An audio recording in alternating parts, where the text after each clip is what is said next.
देहरादून में भारी बारिश का यह अलर्ट है। पहाड़ से लेकर मैदान तक बारिश की आशंका मौसम विभाग की ओर जताई गई। इस बीच हमारे साथ हमारे संवाददाता तुषार गुप्ता देहरादून से जुड़ गए हैं, सीधा उनका रुख करेंगे।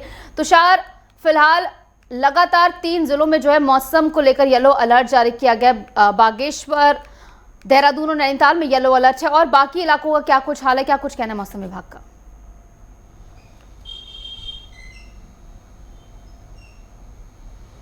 देखिए, बिल्कुल अगर मौसम विभाग का कहना है कि आने वाले जो दिन होंगे यानी कि 31 जुलाई तक जो मौसम रहना है, जो बारिश है वो सामान्य रहने वाली है। 24 घंटे में अगर मैं बात करूं तो मसूरी में करीब 100 mm बरसात देखने को मिली है, और इससे बागेश्वर और जो नैनीताल ज़िले में काराडूंगी आता है वहाँ पर भी 100 से अधिक जो mm है बारिश देखने को मिली है। तो अच्छी खासी बरसात इन 3 जिलों में देखने को मिली है 24 घंटे में। अभी भी अगर देहरादून की बात की जाए तो यहाँ पर जो काले बादल हैं वो छाए हुए हैं। कई क्षेत्रों में ये खबर भी आ रही है कि वहाँ पर बरसात देखने को मिल रही है। और अगर 25 जुलाई आज है, आज 3 जिलों के लिए येलो अलर्ट जारी किया गया था, और 26 जुलाई की अगर मैं बात करूँ तो 4 से 5 जिले इसमें आते हैं जिसमें उनके लिए येलो अलर्ट जारी किया गया है, जिसमें देहरादून, नैनीताल, बागेश्वर समेत जो चमोली और पौड़ी जिले के लिए भी इस येलो अलर्ट जारी किया गया है 26 जुलाई के लिए। तो यहाँ पर भारी से भारी बारिश देखने को मिल सकती है।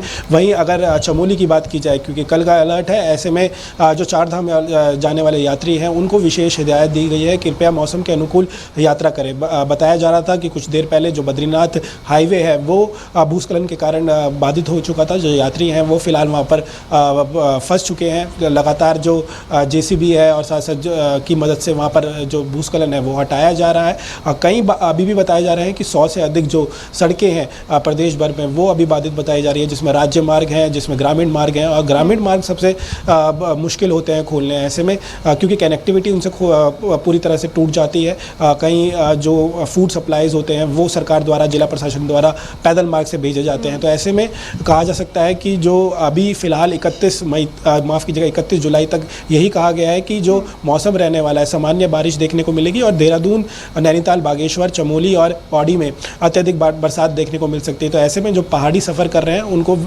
भूस्खलन जैसे क्षेत्रों में सावधानी से चलना चाहिए। साथ साथ जो जिला प्रशासन है वहाँ पर यात्रियों को रोक के ये हिदायत भी दे रहा है। और अगर मैं मैदानी क्षेत्रों की बात करूँ तो यहाँ पर जो पहाड़ों में के साथ साथ जो मैदानी क्षेत्रों में बरसात हो रही है उससे जो नदियाँ हैं वो उफान पर देखने को मिल रही है, जिससे कहीं ना कहीं जो समस्या है, जो आसपास के लोग हैं उनके घरों में जल भराव देखने को मिला है। अगर मैं कल की बात करूँ 24 जुलाई की, तो यहाँ जो शांति विहार है वहाँ पर लोगों के घर पर पानी घुस गया था, जिससे उनका जो सामान है घर का वो भी, उनमें भी नुकसान आया है। तो ऐसे में मैदानी क्षेत्रों में जो जल भराव से समस्या देखने को मिल रही है। वहीं अगर पहाड़ी क्षेत्रों की बात करूं तो वहां पर भूस्खलन की समस्या देखने को मिल रही है। जी ठीक है तुषार, तो जैसे कि आपने बताया रास्तों को खोलने का काम भी लगातार जारी है और प्रशासन जो है मुस्तैद नजर आ रहा है। इस बीच हमारे साथ संदीप कुमार भी जुड़ गए हैं, सीधा उनका रुख करेंगे। संदीप, क्या कुछ हाल है वहां पर और क्या कुछ कहना है मौसम विभाग का? जिस तरीके से लगातार हर जगह पर जल जमाव की स्थिति भी कहीं कहीं देखने को मिल रही है, तो किस तरीके से मौसम विभाग की ओर से चेताया जा रहा है और प्रशासन इसको लेकर कितना संजीदा? लगातार चमोली जिले में बारिश होने की वजह से जगह जगह सड़कों पे मलबा आ जाने से, चाहे बद्रीनाथ राष्ट्रीय राजमार्ग की बात करें, चाहे अन्य सड़कों की बात करें, लगातार मलबा आ जाने से बंद हो रहे हैं, जिसको कार्यदायी जो संस्थाएं हैं लगातार खोलने का प्रयास कर रही है। अगर हम चमोली जिले की भी बात करें तो 26 मोटर मार्ग ऐसे हैं जो लगातार अभी मलबा आ जाने से बंद हो रहे हैं, जिसको कार्यदायी संस्था के द्वारा खोला जा रहा है। वही जिला प्रशासन द्वारा सभी विभागों को अलर्ट मोड में रखा है, क्योंकि लगातार बारिश के जो अलर्ट दिया गया है उसको लेकर जिला प्रशासन ने अलर्ट मोड पर सभी विभागों को रखा है, ताकि कोई तेज बारिश या कुछ आपदा आने की स्थिति में लगातार से निपटा जा सके। कहीं न कहीं जिला प्रशासन ने लगातार जो आपदा प्रबंधन विभाग है उसको अलर्ट मोड पर रखा है, और जो नदी किनारे रहने वाले लोगों के उनको अलर्ट मोड पर रहने के साथ ही सचेत रहने के निर्देश दिए हैं, ताकि जिस प्रकार से लगातार बारिश होने के चलते जो नदी का जल स्तर बढ़ रहा है उसको लेकर नदी किनारे जो लोग रह रहे हैं उनको अलर्ट मोड पर रहने के निर्देश प्रशासन द्वारा दिए गए हैं। और जिस तरीके से सीएम धामी भी लगातार इस पर नजर बनाए हुए, उनकी ओर से लगातार कहा जा रहा है कि जल्द से जल्द उन्हें लोकेट किया जाए, जो नदी के पास जो लोग रहते हैं उनको जल्द से जल्द कहीं और सुरक्षित स्थान पर पहुंचाया जाए। एक बार फिर से तुषार आपके पास आते हुए, देखिए जिस तरीके से जगह जगह पर जो है जल भराव की स्थिति भी देखने को मिल रही है, कई जगह पर रास्ते जैसे कि आपने बंद बताया है, तो प्रशासन इसको लेकर कितना तैयार नजर आ रहा है? एनडीआरएफ की टीम है, एसडीआरएफ की टीम है, जब उन्हें इत्तला किया जाता है तो कितनी जल्दी टीमें पहुंच रही हैं? क्योंकि सीएम धामी की ओर से जो है वो सख्त दिशा निर्देश हैं कि किसी को भी किसी दिक्कत का सामना ना होने पाए? जी बिल्कुल, जिला प्रशासन द्वारा लगातार विभागों को अलर्ट मोड पर रखा गया है और जगह जगह जो संवेदनशील जो जगह है वहाँ पर लगातार जेसीबी मशीनें और प्रशासन द्वारा लगातार वहाँ मॉनिटरिंग भी की जा रही है।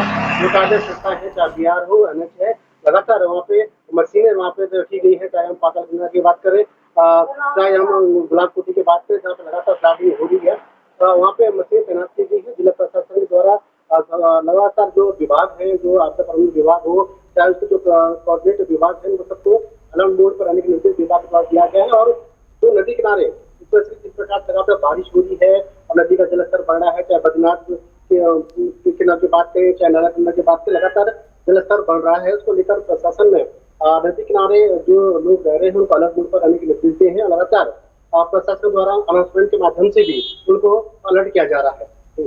ठीक है संदीप, तो लगातार जो है अलर्ट मोड पर है प्रशासन।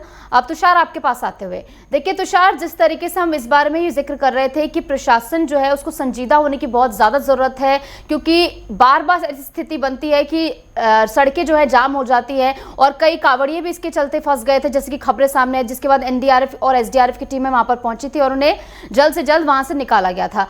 तो कौन कौन से सड़क मार्ग जो है जहाँ पर वो बंद हो रखे हैं और कितनी जल्द इनको खोलने का काम किया जाएगा?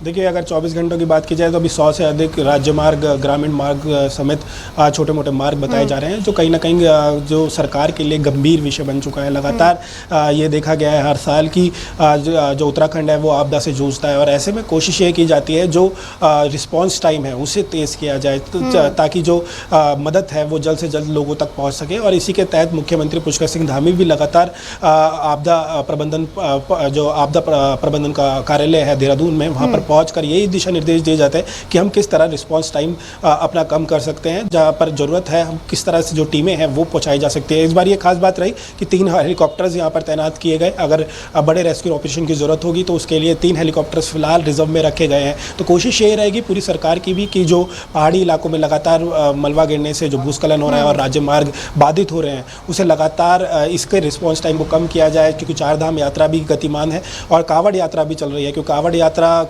कुछ लोग हरिद्वार और ऋषिकेश से वापस चले जाते हैं, लेकिन कुछ लोग गंगोत्री और गौमुख तक जाने की कोशिश करते हैं। लेकिन इस बार गौमुख तक फिलहाल जिला प्रशासन ने रोक दिया है, क्योंकि जिस वहाँ पर गौमुख और गंगोत्री के बीच में एक पुल था वो टूट चुका है, क्षतिग्रस्त हो गया था, उसे रिस्टोर करने की कोशिश की जा ररी है। फिलहाल वो पुल बनकर अभी तैयार नहीं हुआ है, जिसके कारण जो यात्री है और कांवड़िए हैं वो गौमुख तक नहीं जा पा रहे हैं। लेकिन फिलहाल वो गंगोत्री तक उन्हें भेजा जा रहा है, वहाँ से वो जल उठा के अपने गंतव्य की ओर जा रहे हैं। तो ऐसे में जब बीते दिनों हमने देखा उत्तरकाशी के जो यमुनोत्री और गंगोत्री राज्य मार्ग है वहाँ पर भारी भूस्खलन हो गया था, जिसके कारण जो लोग हैं, जो कांवड़िए हैं, वो उसे पैदल क्रॉस करने की कोशिश कर रहे थे, जिसके बाद एनडीआरएफ ने वहाँ पर मोर्चा संभाला। कोशिश यही रहेगी जो यात्री यहाँ पर आ रहे हैं, जो कांवड़िए यहाँ पर आ रहे हैं, उनकी यात्रा सुरक्षित हो, सुगम हो, और यही राज्य सरकार और प्रशासन की प्राथमिकता रह रही है। तो कोशिश साफ तौर पर यहाँ पर देखने को मिल रही है कि जो रास्ते बाधित हो गए हैं उन्हें जल्द से जल्द खोला जाए, जैसी मौसम अनुकूल हो। साथ साथ जो निचले इलाके हैं जहाँ पर लगातार जो